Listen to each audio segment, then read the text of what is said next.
Happy November, everybody.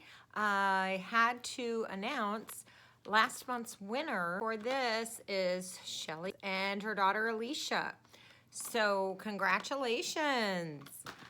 We're going to go over this. So now Christy and Shelly and Alicia can figure out how to use this, but I'm going to show you in the next section how to take this off of a loom, how to start it on a loom, and then I'm going to teach you in the rest of the video how to make a little drawstring bag.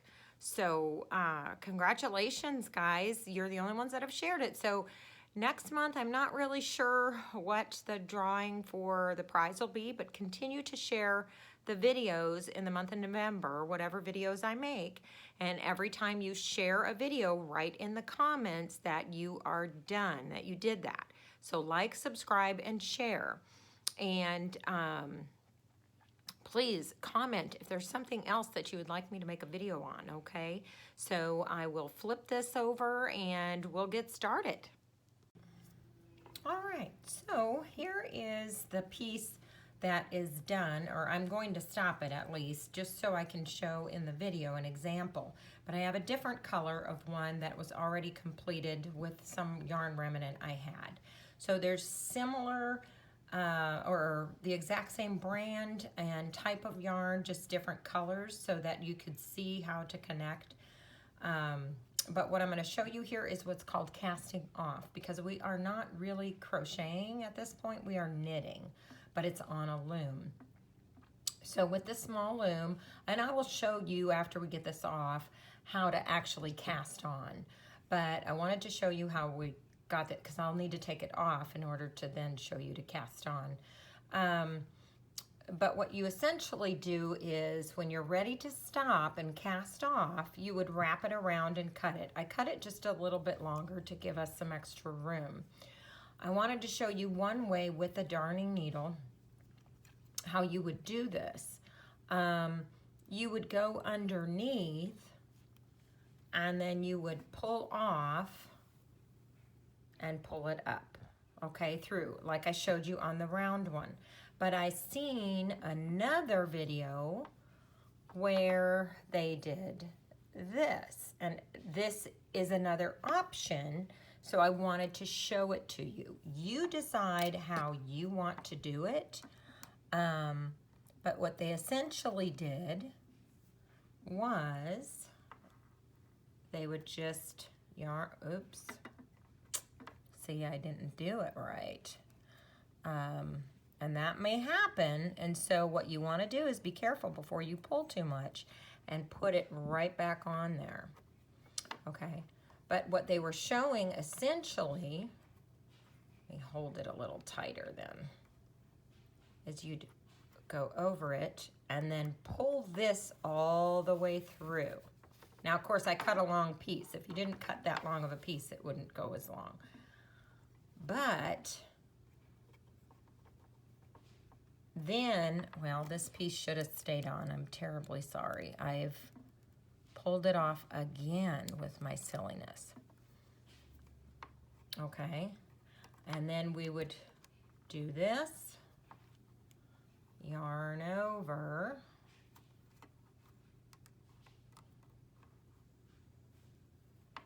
and then they would pull it through. So it's up to you how you want to do it.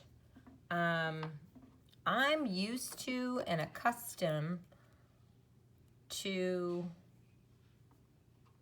doing it with this on. I think it's less confusing.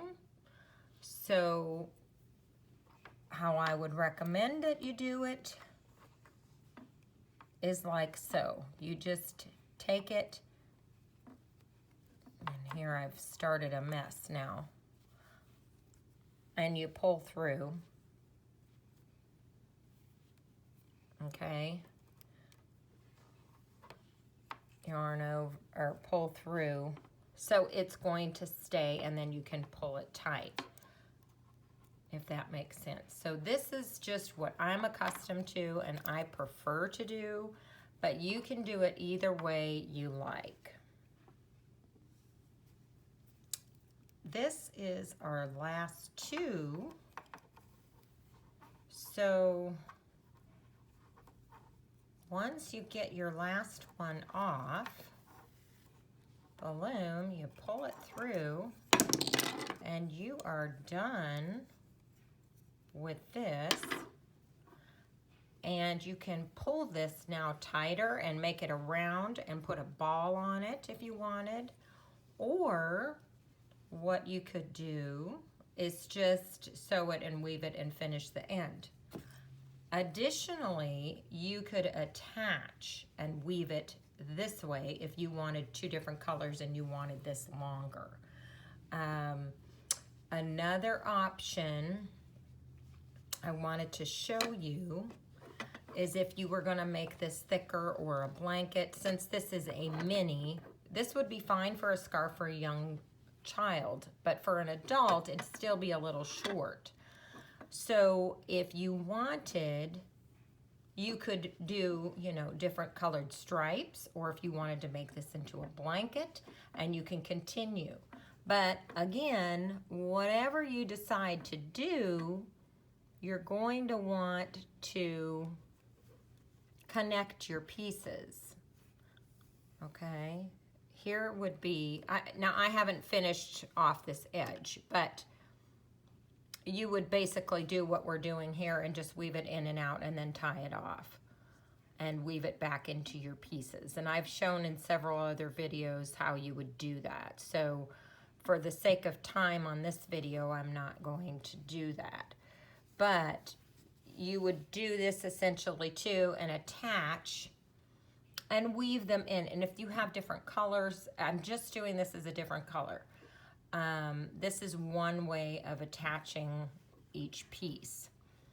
But typically you would want the same colored yarn. Or, you know, when you get to the end, you would have a longer piece. So you can connect it, you know, and come back through when you're done with your pieces. Or you could make a decorative thing or go back and forth or do crisscross or however you want to attach your pieces. Okay? As for how we started that, here is what we did.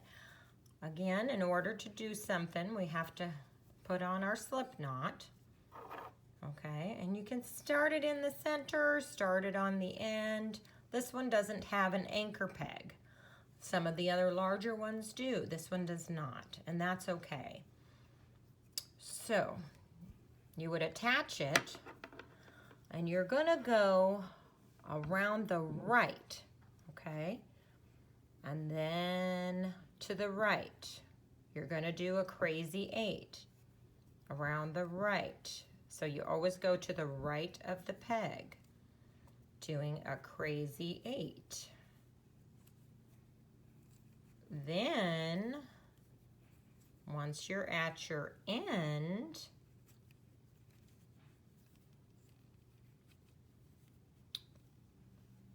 you're going to come down here.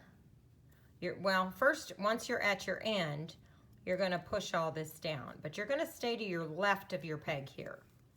And you'll put it all down. Now there's several different types of stitches. This is just one that I'm showing. Then you're going to go back, going from your left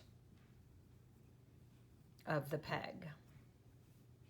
Okay, so the opposite, because you're going back. If that makes sense, going to the left of the peg, coming back. And absolutely, oops, and see if it gets undone, so you have to pay attention. So, going to the left of your peg. And please pause this video and replay it so you can see what I'm doing. All right, and then you're not going to push down this time, and instead, because you don't have an anchor peg, you want to hold your yarn. But you are going to grab the bottom and go over the top. Grab the bottom, go over the top. Grab the bottom, go over over the top, and you want to go back and forth. Okay, back and forth. It makes it easier on trying to pull it up with your tension if you did get it too tight. So it's very helpful to do the back and the forth. Once you get to the end, just like in the round loom, if you've watched the previous video, you're going to push all of your pieces down. But see, now that I've got that there, I can let that go. Okay, you don't have to hold it the whole time, just after you do your first two. Now this is where this gets a little tricky. You have to really see, because this was your first one. There you go. So go underneath and pull over. There are some videos that show where one of these pieces you don't do it, but with this one you do, because see, this is what happens. It becomes undone if you don't leave that one piece, if you don't wrap it correctly. And here is the thing. When you have that, you can certainly wrap it around a little bit or twist it and try to do it yourself. Let's see, where did I have that?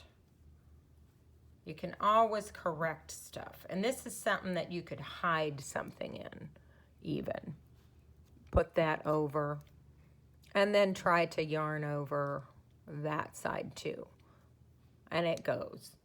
So I'm not really sure if you've seen how I did that, but if you don't do the wrapping properly, then that's what'll happen. So yarn, push down, and then you're gonna be coming back. So you're gonna go around this peg to the right, because you're gonna be going this direction. All right, to the right of each peg. That's how we're gonna wanna do that, all the way. To the right, to the right, to the right. And then now you'll notice we've got 2 rows again. So we can certainly take this one and go over, and then go back over here and yarn over that. And you see, you don't even notice that piece there. It's a little loose there, but that's gonna be okay because that's the end. And you'll be able to weave all that in if it's not tight enough. Okay, so, and then you just continue to do this until you get the length, because as you've seen before, it comes down through here and it'll come out this way. So that's how you would cast on. Because this does not have an anchor peg, you're not going to be dealing with a piece that is stuck to something that you'll have to untie, because as you go, this is already here, it's loose, but if you want to really feel a little more comfortable, you can pull it through like so. But essentially, that's how you would cast on, and you can do this also instead of going back and forth. I'm just saying for tension reasons, I would go back and forth, but you can do from that because you're doing a crazy 8. So that is casting on. I wanted to go over this last piece where there was an issue, because this does happen sometimes if it's wrapped incorrectly. When you're finishing your crazy 8, okay, you're gonna go another round because you want those 2 and the 2, okay? So you're gonna just basically do another crazy 8. And then when you're coming around, you want to do a crazy 8, but instead of the right, you're going to the left of the peg, okay? So like we were doing before. So you do want to have those 2, but the key factor is you want to anchor this one first when that yarn over is taking place, and then yarn over on this side is taking place. See how that doesn't then fall off. So however it was in the first section, you want to go back, look at, and pause. But if I incorrectly wrapped this last piece or missed one of the steps, that's why it came loose. I was able to retrieve it and wind it around, if you see however I did that. And it was okay and satisfactory, but if you don't want that error to occur, it's how you missed the one. So I wanted to repeat that for you. Now here is what I wanted to show you. We're going to make a little drawstring bag that I seen on another video. So here's another way that you can do the loom. It is not the same stitch, but again, you want to try to do your slip knot, okay? And you could start on an end peg, and you could start in a center peg. One of these is fine. It does not matter which one that you choose, but you can start on the end. It does not matter. We don't have the anchor peg, so what we're going to do is just hold on to that yarn again and wrap it around. This time, again, it's still counterclockwise around your peg. But now we're gonna go all the way around the loom. We're not doing a crazy 8, okay? But we still are going clockwise around each peg. And keep in mind, you don't want it too tight, but not too loose. And you see how my fingers are inside and guiding and holding it? That's so it doesn't slip up and pop off of there, but it does sometimes still get away from you, and that's okay. Once you have went completely around, you will notice what happened here. Okay, because I did that first peg, what did I do? I wrapped it around. What I should not have done, I should have wrapped around this peg first. But I wanted to show you that so that you know, don't wrap around this peg first, because that's where you start. In a sense, that's where you're anchoring it. So you want to undo all that. Okay, but I wanted to show you because that's what it means when you start incorrectly. It's costly as far as your timing goes. But you want to start then, once you've tied it off there, to this next peg to the right, like you would if this was your anchor peg, since we don't have an anchor peg, if that makes sense, I hope. But again, clockwise all the way around this, and you can, keep your fingers inside if that's more helpful to you, because honestly, sometimes what works for me doesn't work for you. So I wanted to show you another option. But there you have it. Now that is where you would push everything down. Okay, now we're going to continue on, and here's where we're going to wrap our second round, starting from that peg. Okay. So all the way around again until you get, oops, you see what I'm doing again? I didn't have my fingers pressed up against that. So push it back down as best you can. Keep in mind that you have to have it tight enough, but not too tight. Then once you get to here, and this is your end piece, grab a hold of it and just hold. Then here you're going to do like we've done with all your other ones. This was the last one you wrapped, so you want to anchor that so it doesn't fly off the rest of it. And this one as well, because it's the first. Okay? Once you have those two, you can relax these two pieces. And then just follow accordingly and do this around and around and around for about 5 or 6 rows. Then once you have like 5 or 6 rows. You could push it down so you can see, but you don't need to push it down too terribly far, because then you're just going to need to pull it back, but whatever. It's the same principle I showed in the round loom. What we're going to need to do is we're going to push this all back up. If you can figure that out. Once it's all pushed up, you're going to have your end pieces, right? So here was our end piece, if you can see that. This never really came back through, so now you could do it if you didn't pull it through yet. So what you're having with this piece, essentially, is the end of it. Now, you want to put that on top of your peg, okay?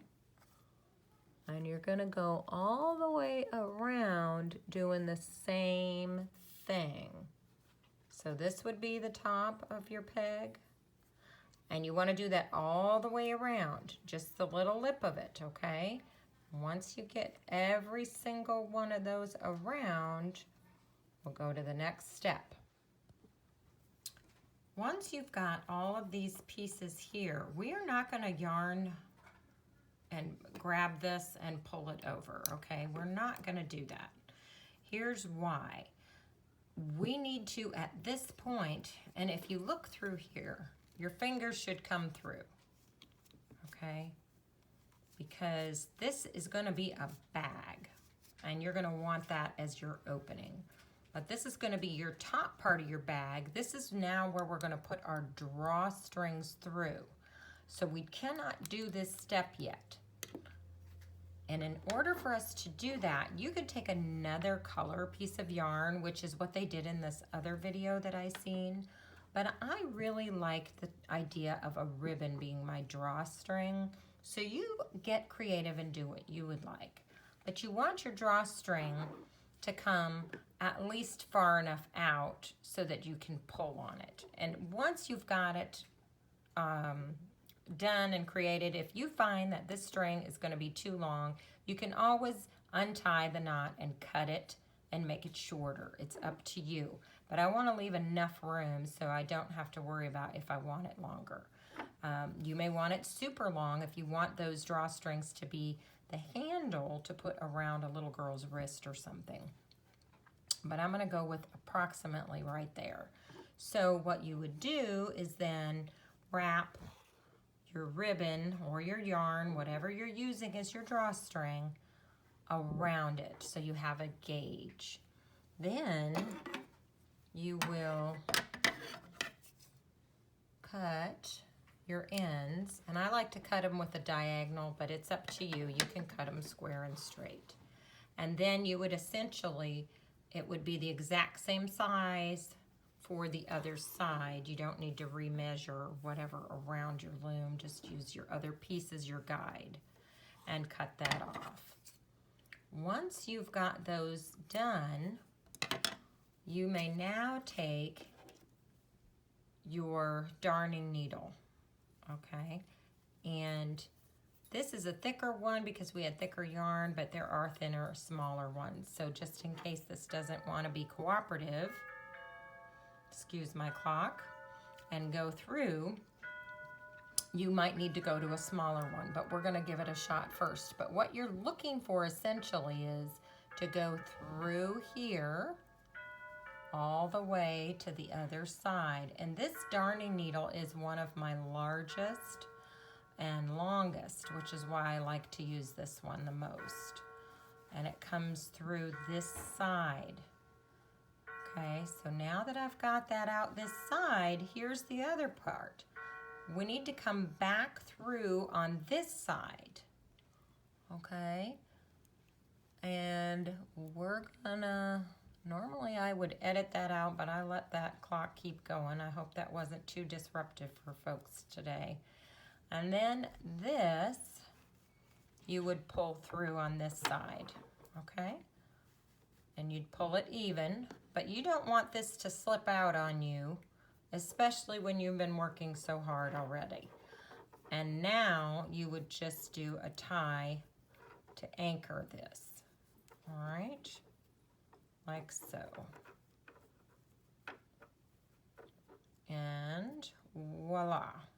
Now, like I said, when we're done, if you want to change this, cut this, untie this, and make it tied a different way, that's fine. But for right now, for this video, I want to keep that secure. Now, we're not done here. You have to do the other side at this time, because once we yarn over, we're going to be done, and we're going to keep on going with our bag. So this is the only opportunity that you're going to have to put these drawstrings in. However, now the drawstring is going to have to come, there it is over there. We got to go from this side, if that makes sense, because we're going to have to get it all the way around and back over. So you have two things to pull. Because if you put both of your strings on this side, it's not going to pull tight when you're working on that. So you see how it gets caught there? Just push past that. That's the idea. Okay, because we want this. Don't let that go all the way through or you're going to be pulling it out again. All right, and here is this side. Like I said again, try to make them as even as possible and then just make a little knot. Because we want to keep that thing from coming back through there and coming undone. And then you've got to go with the, I've used a safety pin before, but that becomes a little nerve-wracking and tedious. So if we don't want to do that, and again, this is just to anchor it so you can continue on. But you would see you would have a strap here and a strap there. And those will be your tie strings. Now that the string all the way around is through, we're going to begin our yarn over. But you see, you also have this little tail. So what we're going to do is put that there. And it's gonna get weaved over just like the rest of it. Okay, that way it gets worked in there and you don't have to worry about it. Okay, so we'll get the next one, leaving that in there as well.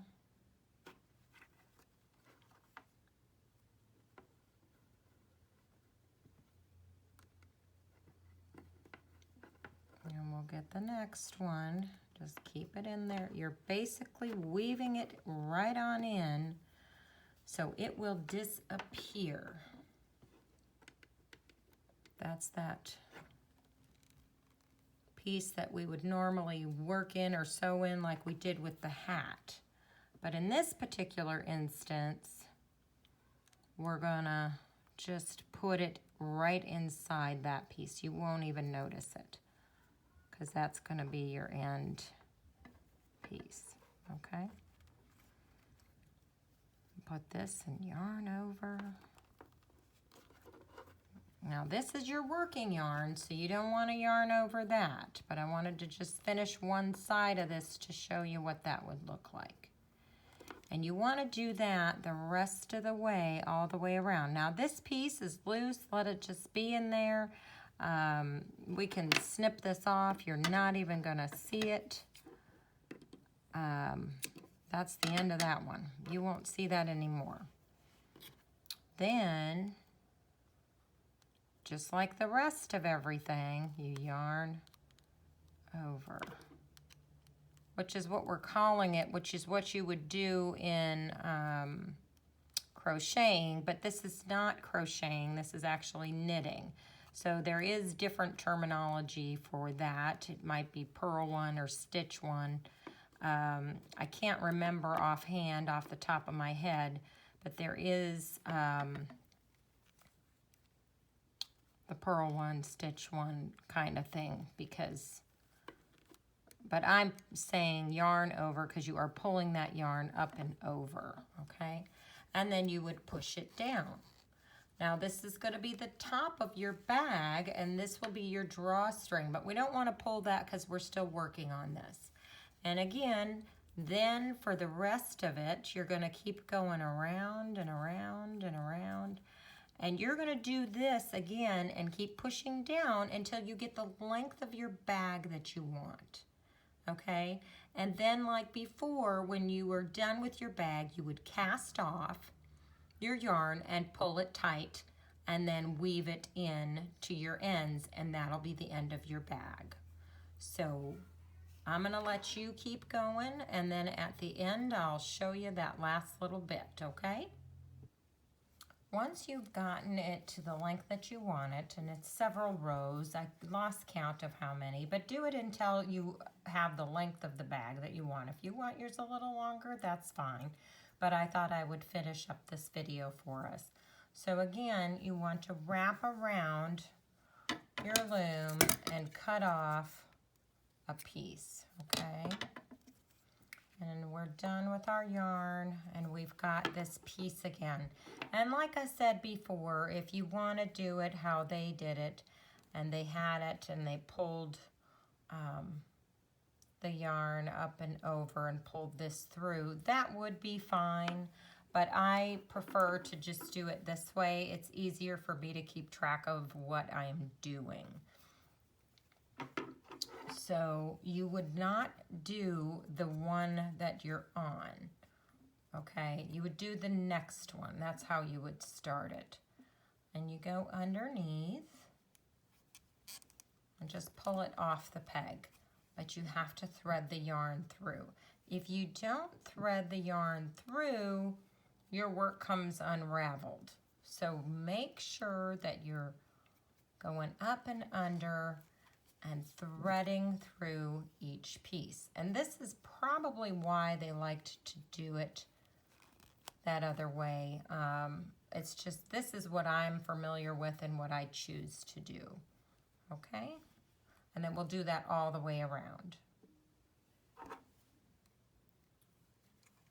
Then, once you've got your last one off, pulling that up through, more on this side, sorry, just pulling that up out of your view.